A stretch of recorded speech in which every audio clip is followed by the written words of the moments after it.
Well, welcome back everyone. This is your host ID Jester, and today I'm going to be giving some gameplay and some thoughts about another newish game that came out not too long ago. This one is Torchlight 2. For those of you who haven't played Torchlight or Torchlight 2, it is a action adventure game where you're running around building characters, leveling up, killing monsters, getting more powerful loot, equipping that loot, and then spending time going out and killing more monsters. There are 4 different playable characters in this game. There is a Berserker class, which is kind of your fighting tank type class. Your Outlander, which is kind of a ranged character. Your Engineer, which deals with mechanical things and creatures that are mechanical in nature. And then there is a Amber Mage, which is basically like a magic user, sorcerer type class. So let's load up one of these characters here. I'm going to level or play my 21st level Outlander. And I'll just start up a single player game here. So I think it's 4 people total.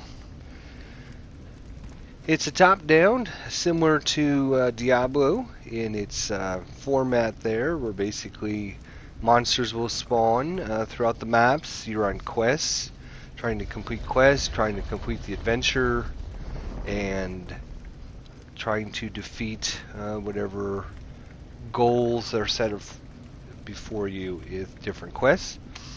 Each character has equipment slots where you're going to pick up items, then you're going to equip those items into different slots.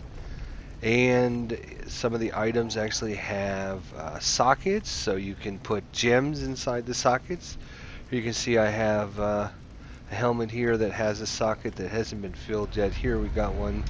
I've put in some blood amber specs, which are going to regenerate my health. Of course, we have some characteristics for the different armor parts. There are different kinds of armor sets. As you can see here, we have a Rune Master set.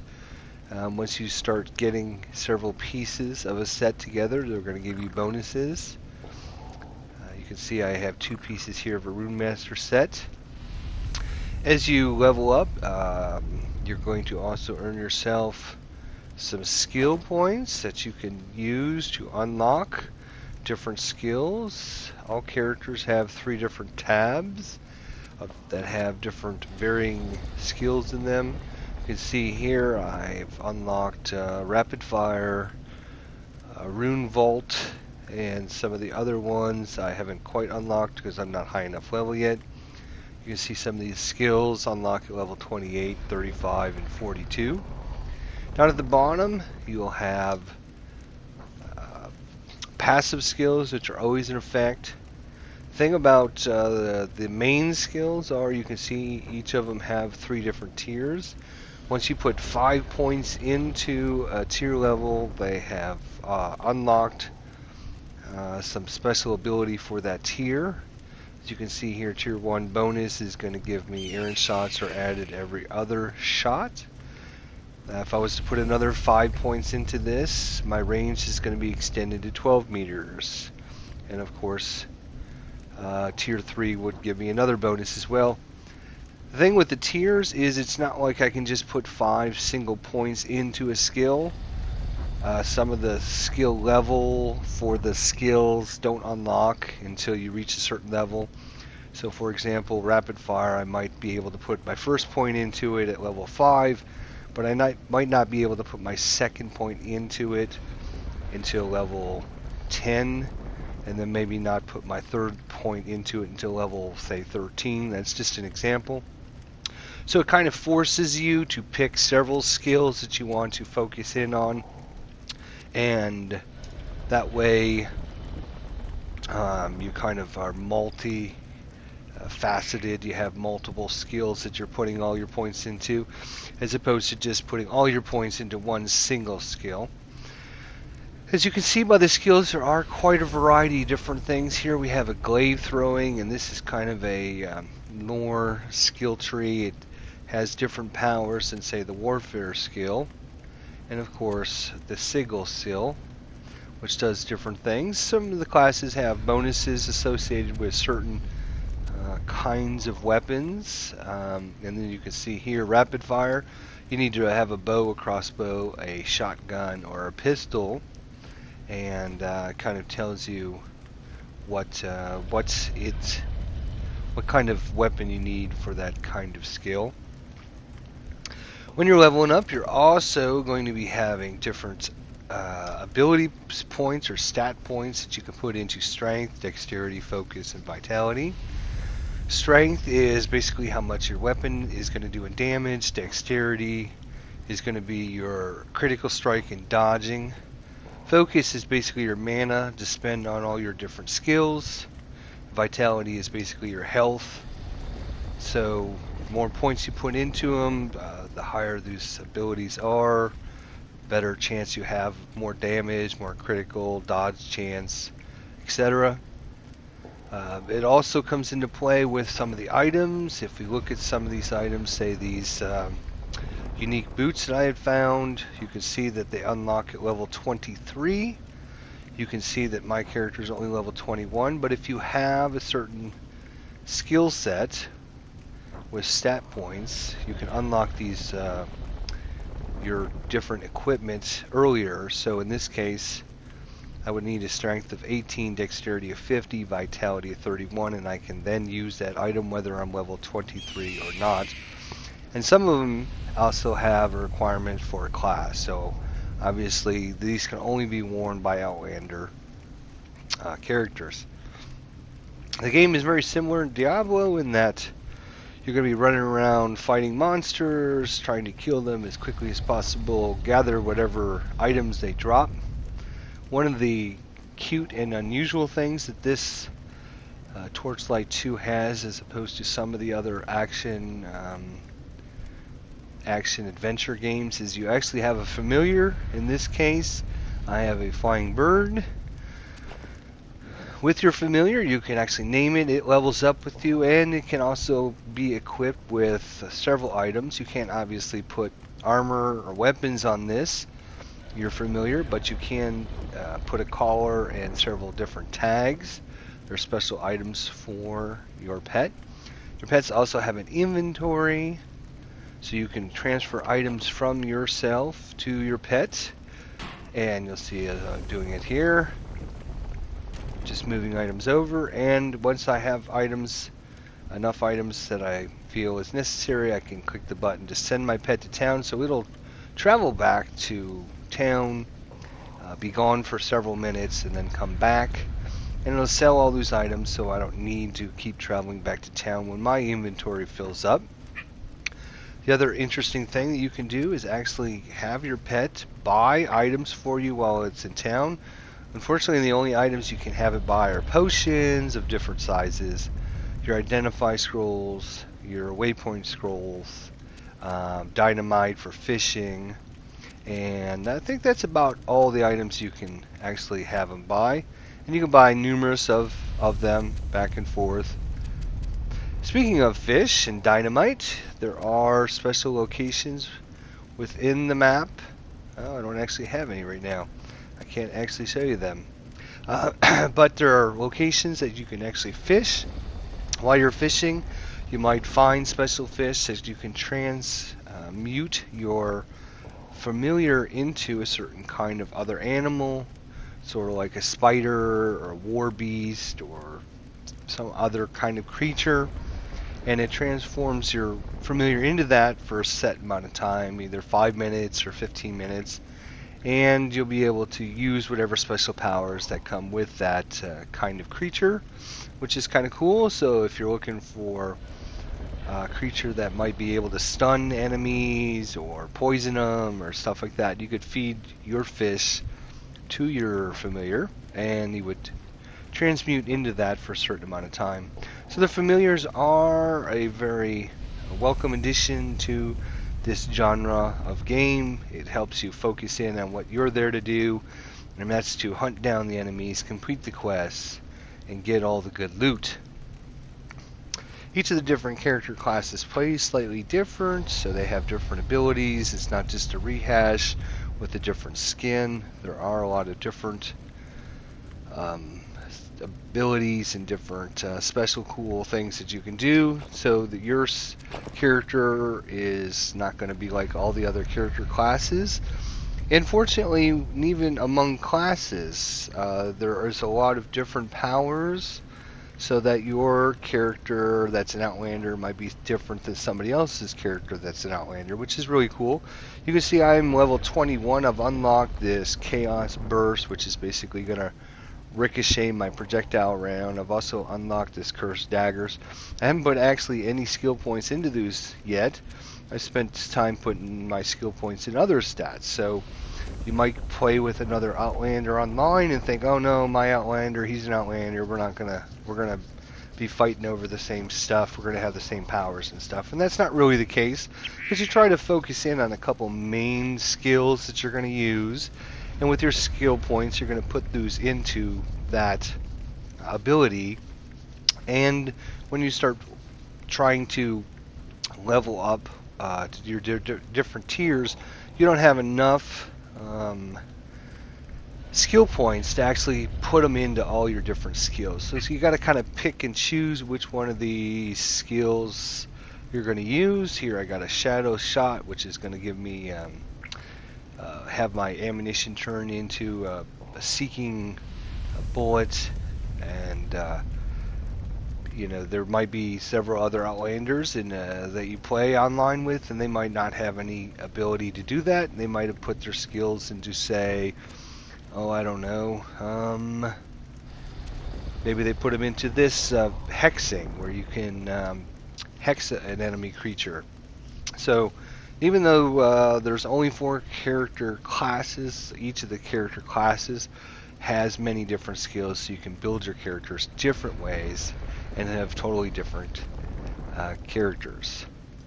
Down on the bottom you can see we have the normal health globe and the mana globe and your different skill points. What do we want to call these?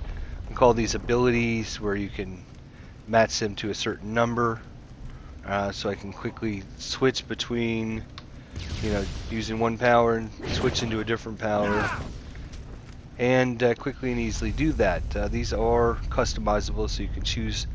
I think they default to 1, 2, 3, 4, 5, 6, 7, 8, 9, 10, and I've kind of assigned these to my number pad, so it's easier for me.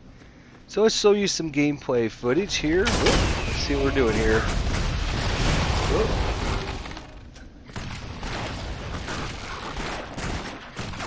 Basically, you see it's very similar to those of you who play Diablo-like games, action-adventure games. We're basically running around, killing things as quickly as possible. Whoa, watch out for that guy. There's quite a variety of different enemies here. You can see my familiars out there fighting. And they do a good job of actually keeping up with the enemies. And they don't really need their own... you don't have to worry about them. They kind of do a good job of just getting in the way, attacking enemies, doing whatever needs to be done. And they're, like I said earlier, a good help in that you can actually go around. Oh, my mana's low, so we'll come over here to the mana vet and get some mana.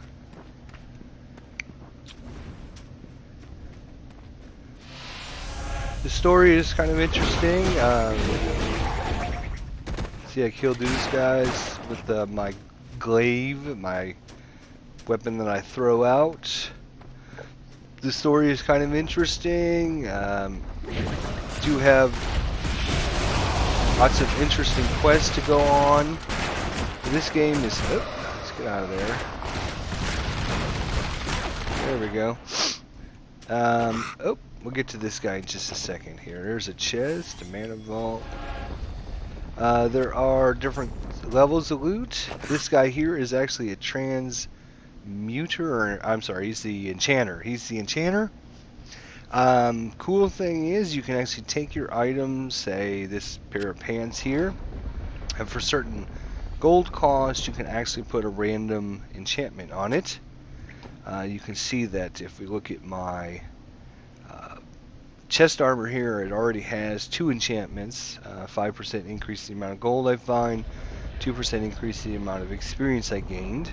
And some of the enchanters can enchant up to level 2. This one actually has a maximum enchantment of 3. The more enchantments it already has, the more cost. You can see this cost me 6,638 because it already has 2 enchantments. This item here, who doesn't have any enchantments whatsoever, only cost me 425. I'll go ahead and spend the money on that, and so you can see what it does. And put it back in, and it basically given me an enchantment of +4 to my poison armor. Up at the top here you have different kinds of armors to protect yourself. There's physical armor. This is going to be resistant to physical damage. You have ice, fire, electric, and poison. If you look at the weapons, each weapon is kind of different in how it does things. Let's see if I got a good example here for you. This one here is a bow. It actually does physical damage 44 to 62. So creatures that are resistant to physical damage obviously would have that be reduced when I attack them. Here I have a couple different weapons. This Gambler's Holdout Pistol. I actually put 2 Spark Ember Chips and 2 Venom Ember Chips into it. So it does physical damage of 53 to 101. But I'm also doing 28 points of poison and 28 points of electric damage. So again, creatures that are not resistant or do not have very good poison armor or fire, in this case it was electric and poison. Electric and poison, if they don't have very good poison or electric, they'll take more damage from my weapon than those that are resistant to those. Which is kind of another cool feature. Oh, get out of there. Oh, get out of there. Didn't want to do that. What I want to do is not die, but I was looking at my keys.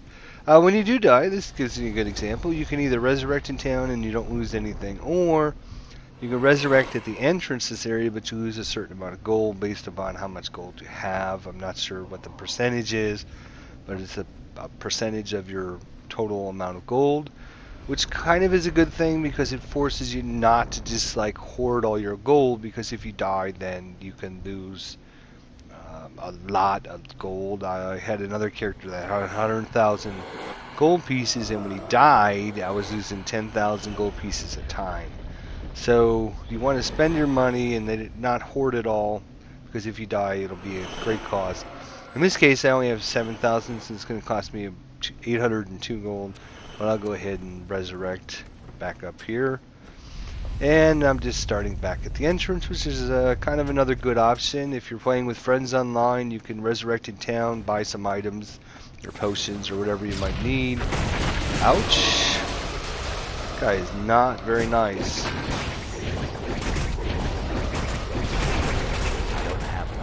Yep, I don't have enough mana. I'm just now running around there and spending as much quickly as possible. I've leveled up now. This bar down here in the very bottom is your experience bar. As I mentioned in the beginning, when you level up, you're going to get a skill point here. You can see I can't put another skill point into my rapid fire until level 25. I can put another skill point into this. I obviously have unlocked several others that I can put into play. I can use a passive skill here. This one's here for shotguns, which I'm not using, or shotgun, shot gnomes, I'm not sure. This is kind of cool if I'm wielding 2 weapons at once and occasionally fire both of them. but it's next unlock until level 23. We have the entangling shot, which is what I was using in the beginning, because it immobilizes targets for 3 seconds. It does poison damage over that. And obviously when I go from rank 1 to rank 2, I'm going to actually get 28 poison damage, and it's going to have a secondary effect. And if I ever unlock tier 1, it's going to increase the radius, and the immobilized chance is raised up to 65 as opposed to 50% chance. So different ways to build your character here. I can splitting my ammunition causes it to split into 3 shards. It's going to inflict 76% of the weapon damage. Obviously if I get enough skill points into this, a tier 1 bonus is going to split it into 4 shards as opposed to 3 shards. So kind of forces you to focus on just a couple skills. I am actually going to increase that. That's kind of a cool power. And we'll actually equip this power here so you can see what it looks like. And let's show you what. So when I shoot it, well, need an enemy to shoot. Here's an enemy. See how it hits him and then it ricochets off into other bolts. This is always good if you're getting attacked by multiple creatures. I do like the glaive that this character has. It kind of hits one target and also ricochets off and hits other targets. I'll be surrounded now. There's my rapid fire shot,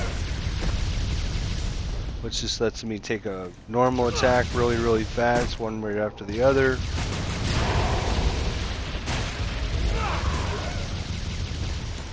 Of course, all this is using up whenever you use any of your special abilities. It uses. My health is low. Okay. These guys are pretty nasty after all. Kind of cool where I can actually tumble back if I get swarmed by enemies. That's one of the enemy's powers there.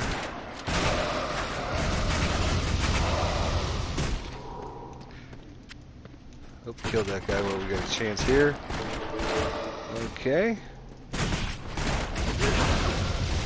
I do like this character. I've played all the characters. I have not played the mage as much as I've played the other ones. I don't find the mage as interesting as the other characters. The mage is kind of just your typical spellcaster. Get out of there, get out of there.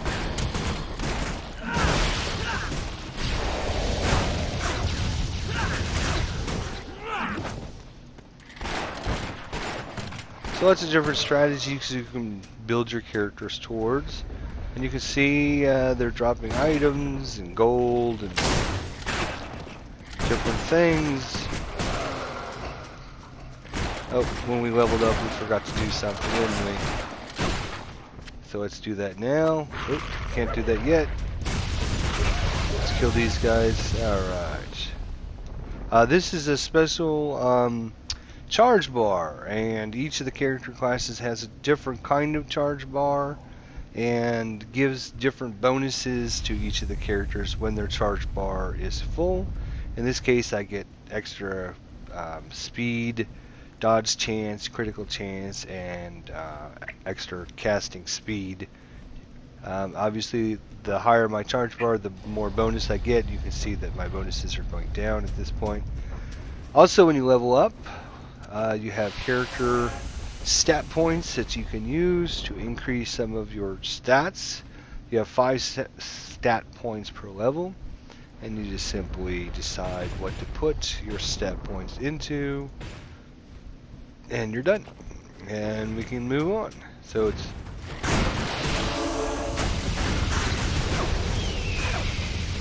the game is you can purchase this game on Steam. It's only $20, and it actually has a lot of content for $20. I would highly recommend this game to anyone that's interested in action adventure games and anyone that's interested in just basically playing a really nice game without having to spend a lot of money on it. One of the highest things I can recommend about this game is the fact that it's only $20. You can play through the regular campaign with the side quests and stuff, and it'll probably take you, I would say, 20 to 25 hours to do that. Once you've maxed your character out, you can replay through it again, or you can then go on and play special maps that you can buy off a vendor and play through those maps, and it gives you a lot of replayability. Plus, like I mentioned earlier, you can play through the different character classes, and not only that, but you can play through the same character classes with different builds to try different things. There's a shared stash, so what if you pick up an item with one of your characters, you can actually put it in your inventory and keep it for some of your other characters you're building. I've played many hours of this game, and it's been a lot of fun. Loot system in this game, there's a lot going on with it, but it's still, if you've watched my other video on where have all the good loot systems gone, it's kind of generic, where there's green items, there's blue items, and some of the blue items will be part of a set, and then there's the orange items, but you do have to constantly go into your inventory and check and see which items you want to equip. The items do have different levels. You can see I have a level 16 belt here, I have a level 21 shoulder item, I have a level 21 ring, I have a level 17 chest armor. Just because I pick up a level 18 blue chest item does not mean it'll be better. And also, just because I picked up a orange item, orange items usually have more stats associated with them than the blue items or green items. But still, it's workable, it's doable. I wish these manufacturers, game manufacturers, would understand that they could put a little more time into their loot, since this is basically a loot game. Would be nice. Oh, and now I've died. Oh, nice. I would say the first 20 levels of this is probably on the easy side. Once you get past 20th level, it starts to turn a lot more difficult. It's not extremely difficult, you just have to pay attention. You do have health potions you can use, but you do have to be careful not to get swarmed by enemies, get in a location where you don't have much defense against their attacks. Okay, watch out. So you can see these maps. I can't show you the map at this point, but I will here in a second. The maps are rather large. They give you lots of variety. There's different terrains. There's different secret locations in the maps. Very interesting, nice game. Well worth the $20 that they're asking for it. Probably worth full price. They could probably ask full price and I would still buy this game. But since they're only asking basically half price or a third of the price of a normal game, it's definitely recommend this game to anybody out there that likes loot games, that likes building characters, that likes adventure, likes different fantasy settings. This is kind of a different fantasy setting in that there's guns. Obviously you can see there's guns in this game, not your normal typical gun, but different magical guns, I guess you should say. There's also shotguns and rockets, which are all magical in nature. So the fantasy world is interesting. The story is not too bad, although it's not really a story. It is story driven, but it's not really all about the story. It's more about capturing the loot, getting better stuff for your characters, making yourself more powerful that way. So I hope you enjoyed my video review tutorial and gameplay of Torchlight 2. Highly recommend that you get this game, download it, play it, try it out. $20 on Steam. Many hours of playthrough, connection, Multiplayer connection, I've been online with my friends for many hours. Never had a problem with it.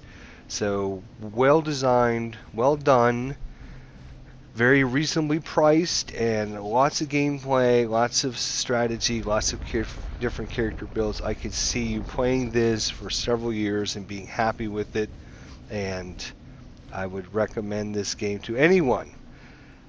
As always, if you have any thoughts or comments, suggestions, please do leave them in at the bottom of this page, and I will reply back to them. If you are a subscriber, thank you so much for being a subscriber. I do appreciate that.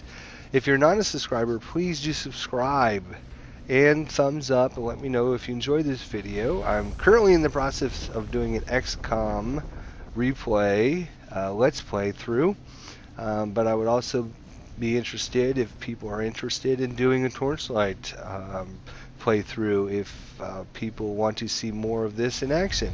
So please do leave your thoughts and comments, and I will get back to you, and hopefully you'll be able to tune in soon when I upload some more videos. So thank you so much for spending your time today with me. This is your host, ID Jester, signing off. Until next time, have a good day.